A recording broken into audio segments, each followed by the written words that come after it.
saka nung itabindo kaya na matakan ni kuwa me utukun ni alo bakalera katakan na nung gumbula batakin na turang toman daw baka binakatakan nakalokot soba ni baka po takabuli may nung gumbula nandun na ilako-lakong balapsar o lakong may kina ni yado ko tali na singatambo ni tina ni rona undoluro sa ngawal karua same doon ang raw patolu tigina indua mabaka binakabit soba na ilong kakya nga sa tuelo mango baka binakakinadan tamo meo baka magalata kyo manda baka lagalak naidanggo ko maunga o fato kitonga diri o maraming sawana may na yan ko ban malabu inesta na kalaw awa susu katumberi ngay na lomani nungu ubale may na nungu dela niabu kau susungi anando na bubale e maramati nan daw lotu na maramana tinang aw nabi awase nang na ni nungu sember ni tingo mitisu awa tumuzake aw daw lasaba na vela sa sto aw daw talendrende bali may bali aw daw borata na lewa aw wakila na nungu mula ni senga ni ngaw na raw nangaw na ninong guleway yaw nga bakayaw aw duruma na bikatum barere bakeso kau bakila kina nandrendre ni mbula ninon dambulo bole na burubura nangaw no samay dingo michistu kina ikaw ninong kutukunialo na Filipay wasetolu tikinetin karua aw sa tenga ni bakakaw sa rawat kede se uyago sa reg ia kau samuria tiko nga meu taurandina na kaka tauriau kina o Yesu Kristo meu warotaka au sa siang ni makaka sarawata ketsa ia kau samuria tiko nga meu taurandina na kaka tauriau kina o Yesu Kristo au bulan donia no tiko mena korong kai bazar indo na kemba ni matabe tokani alingarawa na kemba lebongo na turangan tal-tala sa bakajengo na nana takatawa tal-tala o sate ke kuroi awas kali kina nong gumbula ia me makani nda solimbula na ngono kaya nda masulak ngasa ko itu kasi ngani makana solimbula nda sati ko kina na sentendre na ngono ni kuwa nda tumberi nda susungi taurendo na ngono na kay maindure ke mo masulaki ia na solimbula ya ni kema ni matavito kani me makani sangone leo dorbo nda tungai na bulan ruka lebu na ngaw nandale sumo tali chiko nanda velas makao na bura-bura nda bula kina marau yan ang rakini bula awaso taba boli may na ngono sa solim bula kina kau baka toka na kahit tukun ito na ngono ni bitu merendenday na bula ba Kristo baka yang sa ato sa tiko na nong bula ni solim bula o saba ka bubal sa taba na ngono saba ka bubal kina Jangan intende na ni roti ko menandel niya kero salesi kinaene anu ko koro kero le daga kana koro na saw donyen donangan na lakano tal-tala salambamba na yulu ni be bagalo tutaki lengarab ndo na be bagalo tutaki levu na koro ko na saw may koro ndone kabi rabisi ko ni nandau westiko na uire sa solibula o una ngone baka mo sa kaital tu yo sa sin solibula rabisi ko boliani meralai si ko na bibu bale nando na madaw na lo manindo na bula ndone kabi kera ulo tuto ka babitinani au sa manina no mame usaba ko usule tera mandano gumbula au tarong sar iko sa so lumbula timando kayo tenga iko sababu takangana no misolimbula au mani baka buta kana no misolimbula na kabi singa bokelulu na ikarusa ngulu kabani etreli tini kagiwa pitsa ngulu kabani au siya daw wala sa babaroro na tingni singa ko ya balatana singa kila nianga itor tele kina nalingang ko Yesu meu sangaraba na italin din nga kataw riyaw kina Yesu Kristo iya ena kana singa tamu tala ko same sakime kadibi kem salotu kadibi kem mlenduri mate tal salambamba kem sama sulaki nimberni kira ngoli au tarang kadibi sar surat na turang tamu tu may ngoli mito leilot bateo sa nalay masulaki ni kuwa Gaito kena bosit ko ni biyaw binakamundina na nomundayang. Balata na dama ni kilana nong gumbula kinanraki ni mbula kinabika ang daw lasab. Kemanina nong itokan Kami isa kana ibaba kostu. Au kai oti ni ndona tigini singa ngomele tabindende via una tini kazi o bitsa ulkaba. Belata na tigini singa au sa tege bu mo kala wa kiliu. Me sa banga takia wana ngoni turanga Yesu Kristo. Ebida na kali lebu au bakila na nongo mula menanga na me do mo ni singa ni kwa. Na beba ka toroza kita kini kalau na nona beba ka stulu mina kalau na nongo mula.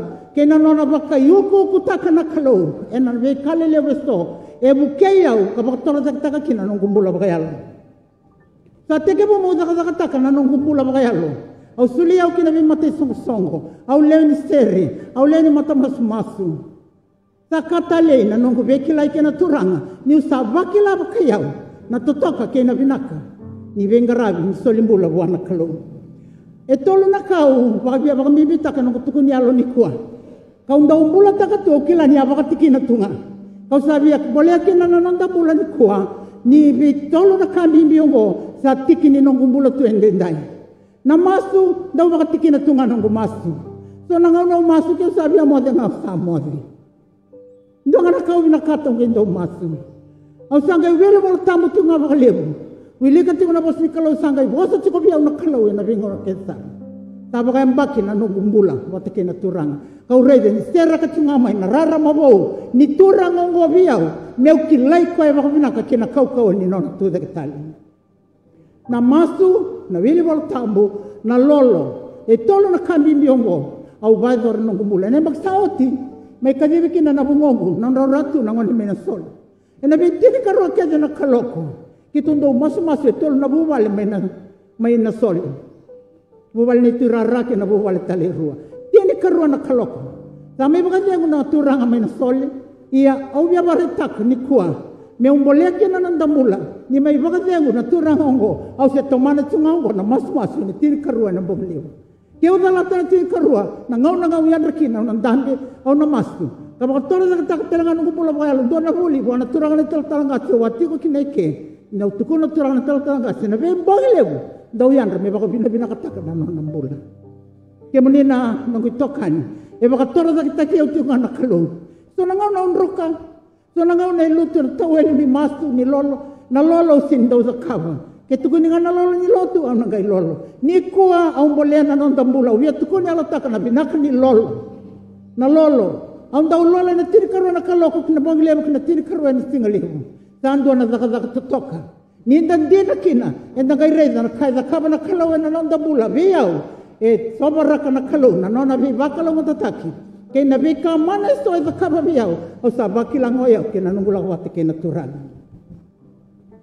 O tobole bako kawa may umbula taka nambula bakat sisu may umaramayalo winaka may umaramayalo daw soli-soli wayaw ndo na maramayalo zunru may vali arto kila nanungububali ang daw bosta ni reda na kaya au na bosta o kila nito saan daw kaya ni oyaw sa singa nimbula bakat sisu o wangay lolo baka na ilongo au lolo baka na ilongo ni sulebi na kalau na yalo binaka ni kuwa au ni kaya sa rawa iso na bitiki ni mulaya me yalo binaka sam wa malu na yalo zunru sa kau tani biya iso na yalo buto ya ubabi na binaka ni kalau e baka sulumi au tikunga me rawata na bika siya ni yalo sareng au muriet yung na kay teoriyo kinako Kristo